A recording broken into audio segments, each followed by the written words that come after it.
Hey there, welcome back to Capital Markets Quickie, your go-to podcast for quick and insightful updates on the stock market.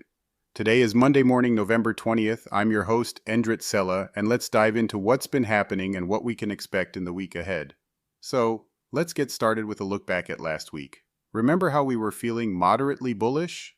Well, turns out we were on the money. Last week, the Standard & Poor's 500 saw a nice uptick, up about 2%, pretty solid, right? This boost mainly came from some cooler than expected inflation data, but it wasn't all rosy. We heard some cautious words from Walmart and saw some signs of a slowdown in enterprise spending and the labor market.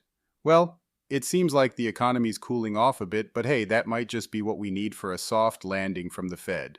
Now, let's peek into this week. You might be asking, as Nvidia goes, so goes the market? Well, maybe, and also maybe not. I mean, Nvidia is a big deal, especially with its AI growth story. But we shouldn't hang everything on one earnings report, right? Well, this week is a short one because of Thanksgiving, so expect some light volume and maybe a bit more volatility. So what's on the docket for the week? Well, we've got some key economic reports coming out. Existing home sales, jobless claims, durable goods orders, and the University of Consumer Sentiment. And on the earnings front, watch out for Lowe's, Medtronic, Best Buy, Dick's Sporting Goods, Nvidia, and Autodesk. These reports could really stir things up. Now, let's talk numbers. Inflation data was the big story last week.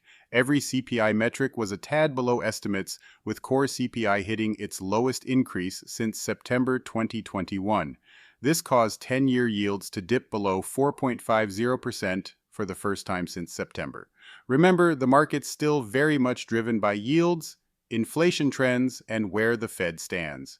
And speaking of Jerome Powell and the Fed friends, according to Bloomberg, there's zero chance of a Fed rate hike in December or January. That's down from over 28% last week. Looking further out, they're even hinting at a possible rate cut in mid-2024. I guess only time will tell. All right, folks, that's it for today. Thanks for tuning in to Capital Markets Quickie. We've covered a lot, but remember, the market's always full of surprises. Stay informed, stay nimble, and I'll catch you tomorrow in the next episode.